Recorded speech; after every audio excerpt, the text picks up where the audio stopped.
Bottles for walls. That's not a cabin, that's a joke. The other settlers called him a fool when he started building walls of glass bottles around his log cabin in the winter of 1862. They watched from their own properties, bundled in wool coats and fur-lined boots, shaking their heads as Thomas Brennan carefully mortared row after row of empty whiskey bottles into a frame that stood 8 feet tall and ran the entire southern length of his homestead. The man had lost his mind, they said. Glass wouldn't keep out the Montana wind. Glass wouldn't hold heat like proper timber and clay.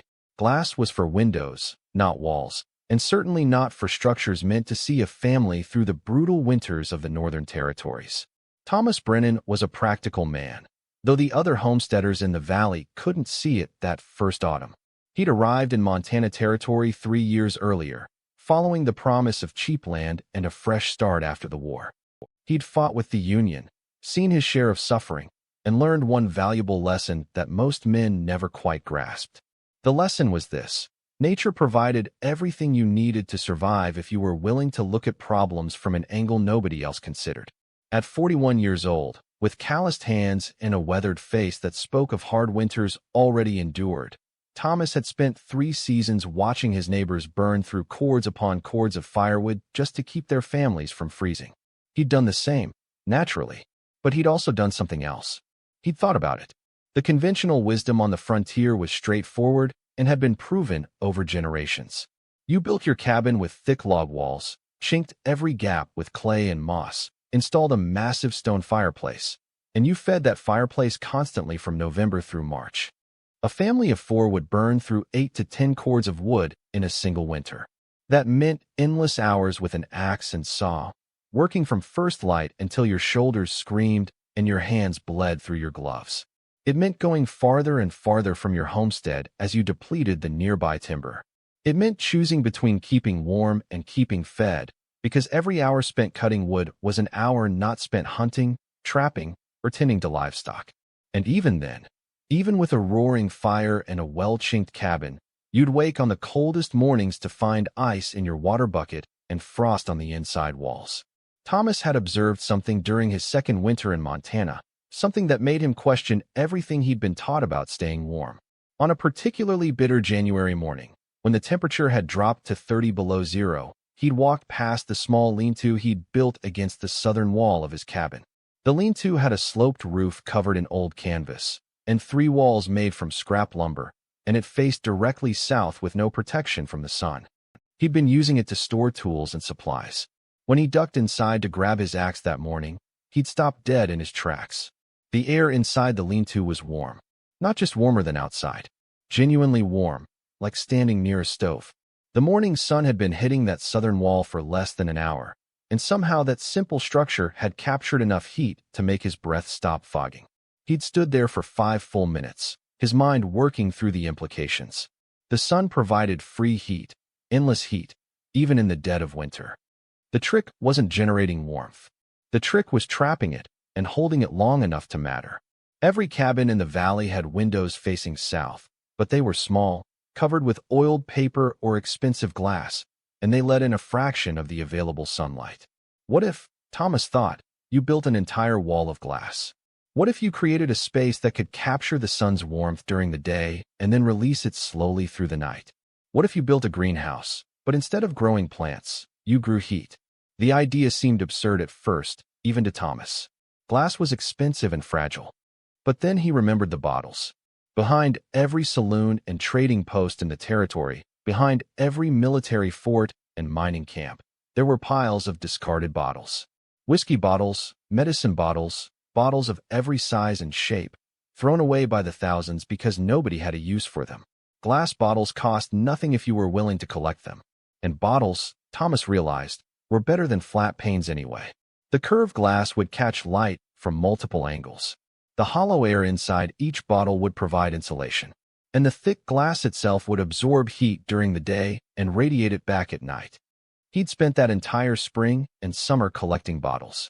He rode to every settlement within 20 miles, talking to saloon keepers and store owners, loading his wagon with crates of empty bottles until his neighbors thought he'd taken up the bottle trade.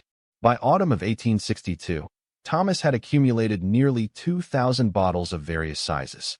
He'd also spent considerable time planning the structure in his head, working out dimensions and angles, thinking through problems before they could arise.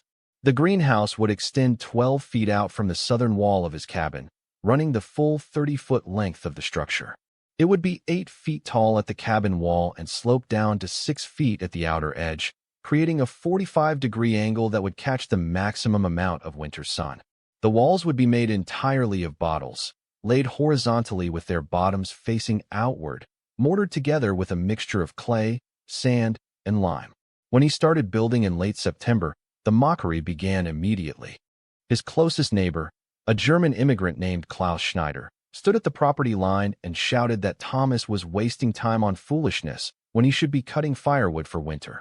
Margaret Davies, whose husband had died the previous spring, told him plainly that he was going to freeze his family to death with his crazy ideas.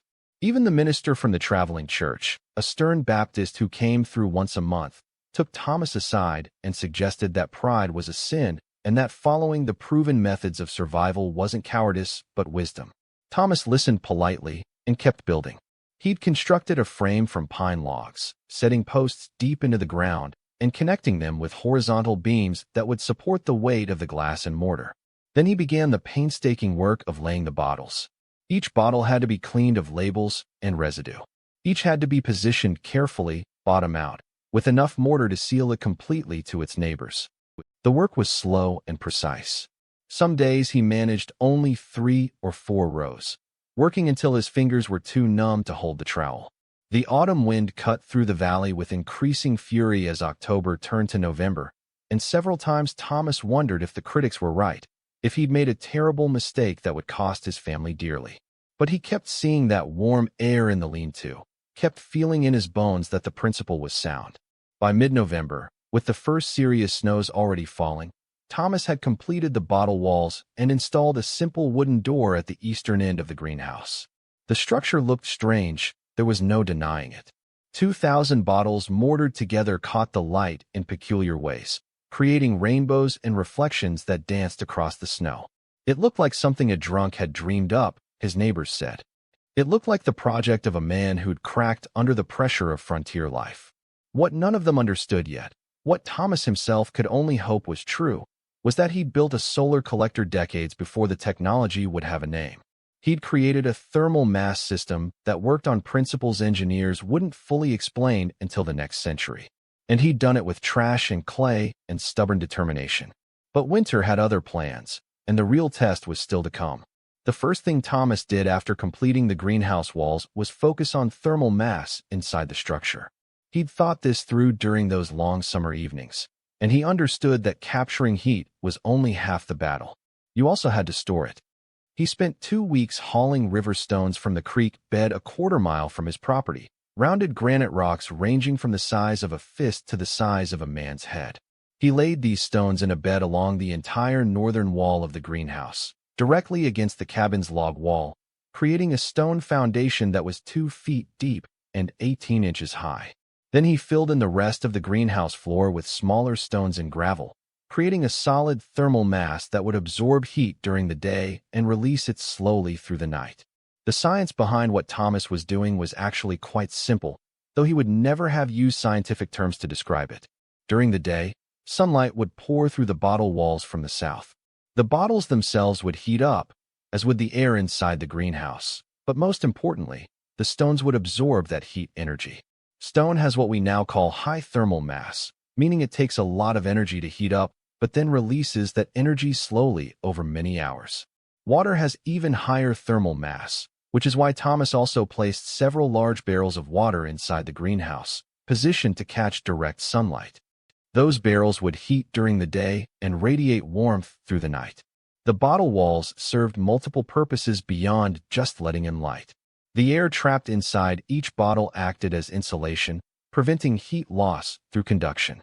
The curved glass surfaces caught light from multiple angles throughout the day as the sun moved across the sky, maximizing the hours of solar gain. And the thick glass itself, particularly the green and brown glass common in whiskey bottles, absorbed certain wavelengths of light and converted them directly into heat energy. Thomas didn't know about wavelengths or solar radiation, But he knew that dark glass got hot in the sun, and he'd positioned the darker bottles in areas where they'd catch the most direct light. But the truly clever part of Thomas's design, the element that separated his greenhouse from a simple glass structure, was how he planned to move heat into the cabin itself. He'd built the greenhouse directly against the southern wall of his cabin, and he'd cut 2 openings in that wall. The first opening was low, just 18 inches above the greenhouse floor, and it was 2 feet wide and 1 foot tall. The second opening was high, 6 feet up, and the same size as the lower vent. These openings had wooden doors that could be closed, but when they were open, they created a convection loop.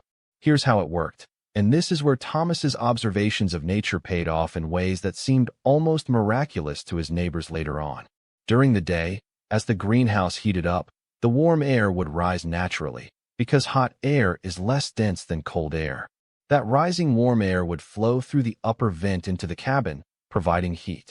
At the same time, cooler air from inside the cabin would be drawn through the lower vent into the greenhouse, where it would heat up and rise, continuing the cycle. This thermosiphon effect, as it would eventually be called, required no pumps or fans or any technology beyond understanding how air behaves when heated. It was passive solar heating in its purest form. The system had one more element that Thomas considered essential. Along the northern edge of the greenhouse, against the cabin wall where the stone thermal mass was deepest, he built a narrow bench for more stones and clay.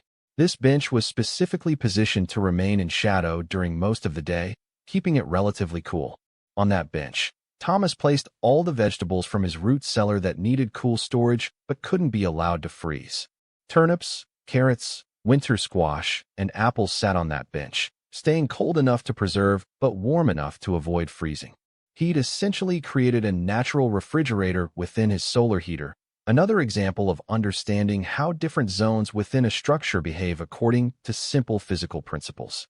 November gave way to December, and the temperatures began their serious descent. By mid-December, the nighttime temperatures were regularly dropping below zero.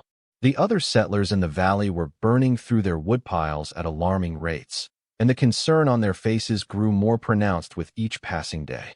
Several families had already run short on firewood and were burning furniture and fence posts to stay warm. It was shaping up to be one of the coldest winters in recent memory, though nobody knew yet just how brutal it would become. Thomas's neighbors continued to watch his strange bottle greenhouse with a mixture of pity and contempt. On days when clouds covered the sky, the greenhouse seemed useless, just a peculiar structure that did nothing but look odd. Thomas continued to burn firewood in his cabin's fireplace, same as everyone else, and his critics nodded knowingly. The greenhouse was a failure, just as they predicted. The fool had wasted 3 months building a structure that provided no benefit whatsoever.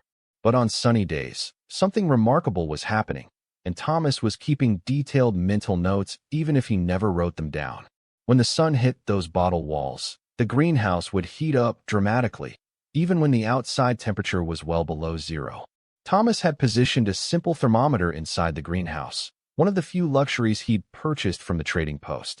On a sunny December day, when the outside temperature was 5 degrees above zero, the greenhouse interior would reach 65 or 70 degrees by early afternoon. The stone floor and the water barrels would become warm to the touch, and with the vents open, warm air would flow steadily into the cabin, reducing his need for firewood by what he estimated was about half. The cabin itself stayed at a comfortable temperature with only a small fire in the morning and another in the evening. The rest of the time, the greenhouse provided the heat. Thomas's wife, Sarah, was cautiously optimistic but unwilling to celebrate until they'd survived the full winter.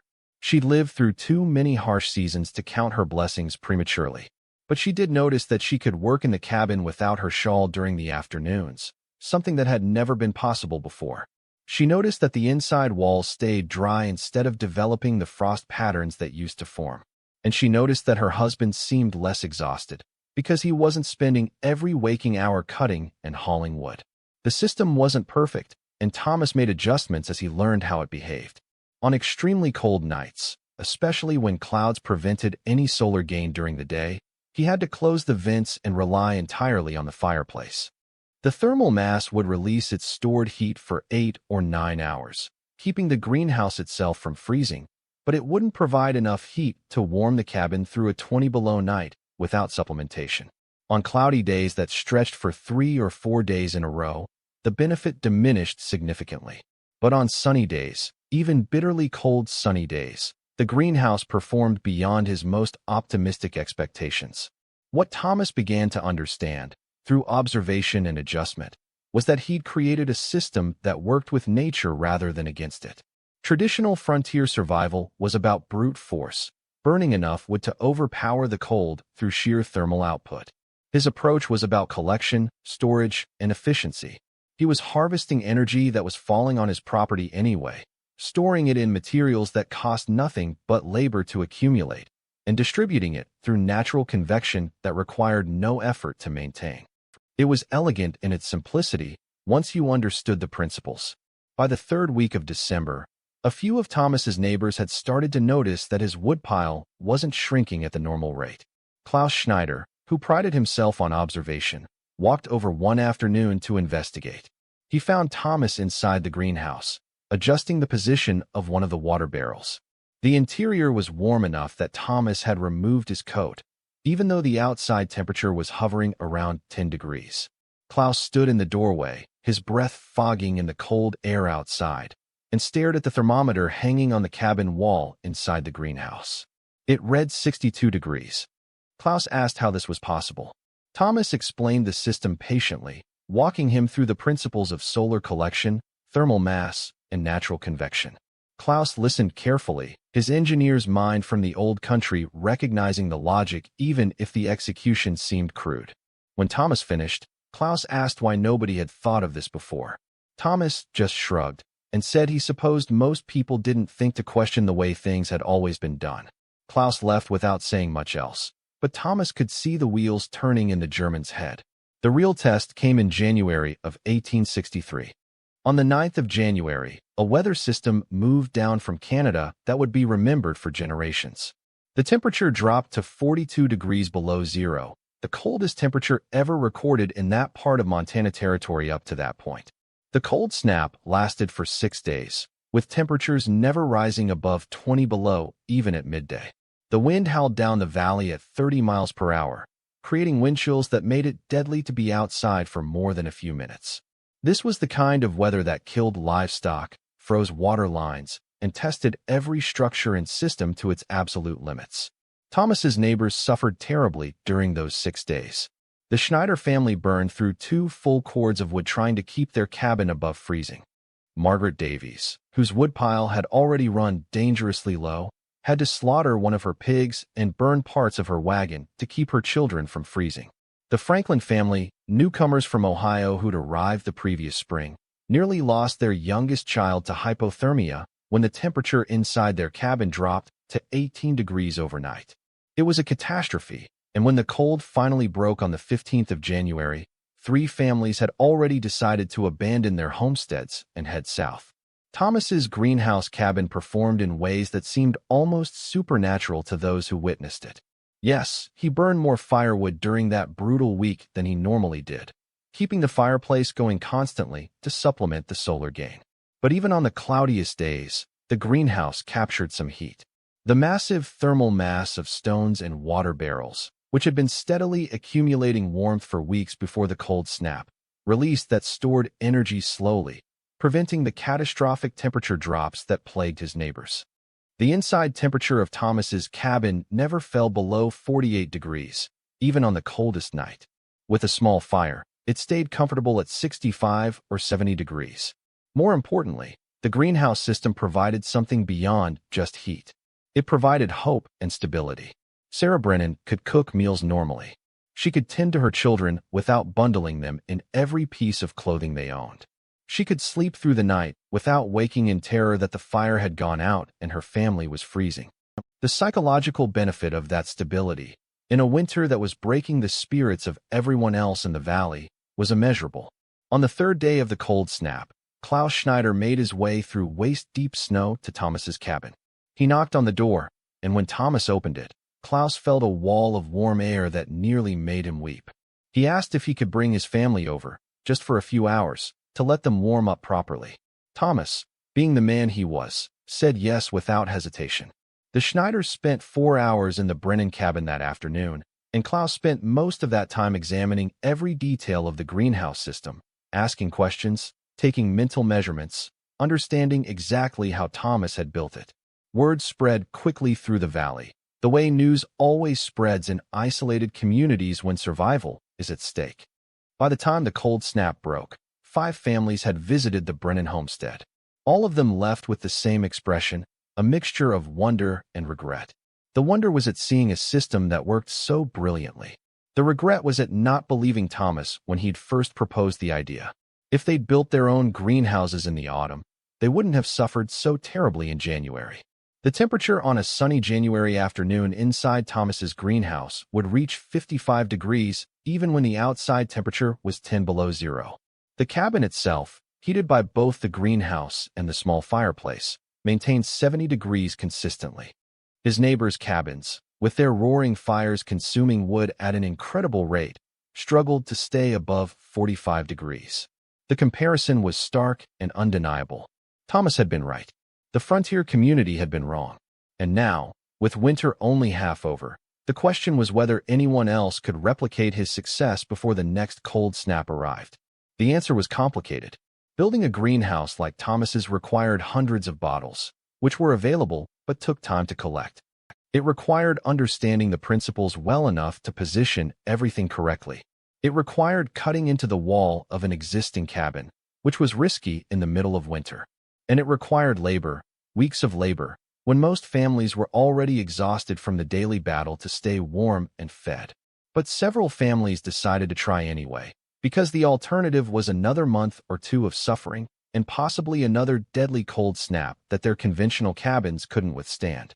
Klaus Schneider started building his greenhouse in late January, working through the short daylight hours and into the evening by lantern light. Thomas helped him, sharing the lessons he'd learned through trial and error. They positioned Klaus's greenhouse on the south side of his cabin, just as Thomas had done.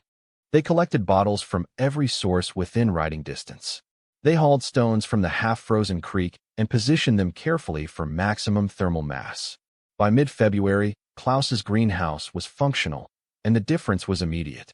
His family's firewood consumption dropped by 60%. The interior of his cabin stayed warm and dry. His wife, who'd been on the verge of demanding they abandon the homestead, settled into a cautious contentment. Other families followed. By the end of winter, 6 homesteads in the valley had built bottle greenhouses against their southern walls. The construction quality varied, and not everyone achieved results as dramatic as Thomas's, because small details mattered enormously in these systems. The angle of the glass, the depth of the thermal mass, the size and position of the convection vents, all of these factors affected performance. But even the worst-built greenhouse reduced firewood consumption by 30%, and the best-built systems matched Thomas's efficiency. The science behind what these frontier settlers had created would eventually be studied by universities and incorporated into formal architectural practices. The principle of passive solar heating would become a cornerstone of sustainable building design. The use of thermal mass to store heat energy would be refined and optimized with modern materials. But the basic concept, the fundamental understanding that you can heat a structure by capturing and storing the sun's energy, was figured out by a former Union soldier with no formal education, working with bottles and stones and common sense. What made Thomas's innovation particularly remarkable was its accessibility. He hadn't invented anything that required special tools or expensive materials or technical expertise. Everything he'd used was available to anyone on the frontier. Bottles were trash, literally thrown away by the thousands. Stones were everywhere. Clay and sand for mortar could be dug from any creek bank. The only requirement was labor and the willingness to try something new. This meant the innovation could spread rapidly, and it did. By the winter of 1864, more than 30 homesteads across Montana Territory had built bottle greenhouses. The design had spread through word of mouth, through letters sent back east to family members, through conversations at trading posts and church gatherings. Thomas himself had become something of a local expert, traveling to other settlements to advise on construction techniques.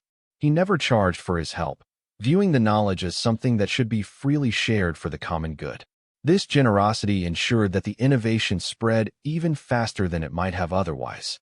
The technique evolved as more people built greenhouses. Some settlers experimented with using dark-painted stones for even better heat absorption. Others tried double-walling their bottles with air gaps for increased insulation. A homesteader in Wyoming Territory modified the design to create a greenhouse that extended along both the southern and eastern walls, capturing morning sun as well as afternoon light. Each modification was shared, discussed, and incorporated into the growing body of frontier knowledge about passive solar heating. The impact on frontier survival was substantial and measurable. Families that had been consuming 10 cords of firewood per winter reduced their consumption to 5 or 6 cords. This meant fewer hours spent cutting wood and more time for other essential tasks. It meant healthier families, because constant exposure to cold and the exhaustion of wood cutting had been major factors in frontier illness and death. It meant more livestock surviving the winter, because the saved labor could be redirected toward animal care. And it meant more settlers successfully establishing permanent homesteads instead of abandoning their land after 1 or 2 brutal winters. The economic impact rippled through frontier communities.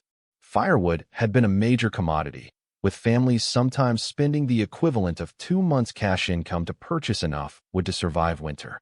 Reducing wood consumption by half meant that money could be used for other necessities, tools, seed for spring planting, livestock, medicine. For marginal homesteads where every dollar mattered desperately, this economic relief made the difference between success and failure. There were critics, of course. Some settlers insisted that relying on the sun was foolish because cloudy days would leave you freezing. Some argued that the bottle walls were ugly and made homesteads look uncivilized. A few ministers preached that trying to circumvent God's intended hardships was a form of pride. But these critics were a shrinking minority, because the evidence was overwhelming and undeniable. The greenhouse cabins stayed warmer with less work. Their occupants were healthier and happier. And when extreme weather arrived, they survived better than conventional structures. Thomas Brennan never sought recognition for his innovation. He remained a quiet, practical man focused on working his land and providing for his family. But he lived to see his idea transform frontier architecture across the northern territories. He lived to hear stories of families surviving storms that killed their neighbors, surviving specifically because they'd built a bottle greenhouse based on his design. And in his later years, when reporters from Eastern newspapers came to interview him about the passive solar heating systems that were becoming fashionable in progressive circles, he simply said he'd built what made sense to build and was glad it had helped folks survive. The winter of 1862 had been brutal, but it had also been instructive. It had revealed that conventional wisdom, the wisdom of always doing things the way they'd always been done, wasn't always the best wisdom. It had shown that observation and thought could solve problems that brute force and endless labor couldn't overcome. And it had demonstrated something crucial about frontier life and human survival in general. The people who thrived weren't always the strongest or the most experienced, but rather the ones willing to question assumptions and try new approaches despite mockery and skepticism. By the winter of 1865, Thomas's original greenhouse had been in operation for 3 full winters. The bottle walls remained intact and functional. The thermal mass system continued to perform reliably, and the firewood savings had accumulated to the point where Thomas had stockpiled enough cord wood to last multiple years. This reserve meant security, meant the ability to help neighbors in crisis, meant freedom from the annual terror of wondering whether you'd gathered enough wood to survive. Other technological improvements spread through the frontier during those years, but few had as immediate and dramatic an impact as passive solar heating. The greenhouse technique saved more lives, preserved more homesteads, and improved more daily living conditions than any other single innovation of the 1860s in the Northern Territories. And it had started with one man willing to be called a fool, willing to spend months building something that everyone else said was crazy, willing to trust his observations over conventional wisdom. The descendants of those original bottle greenhouses can still be found scattered across Montana, Wyoming, and Dakota. Some have been preserved as historical structures. Others have been modified and updated but retain the essential design of bottles mortared together on a southern-facing wall. They stand as monuments to ingenuity, to sustainability before the word existed in its modern context, to the human capacity to observe, think, and create solutions from the materials at hand. Thomas Brennan died in 1894, an old man by frontier standards, having lived to see the territories become states and the frontier transform into settled civilization. His obituary in the Helena newspaper mentioned his service in the war and his decades of successful farming, but it also noted his contribution to frontier architecture.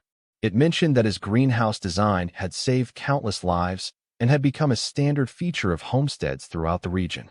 The newspaper called him an innovator, though Thomas himself would never have used that word.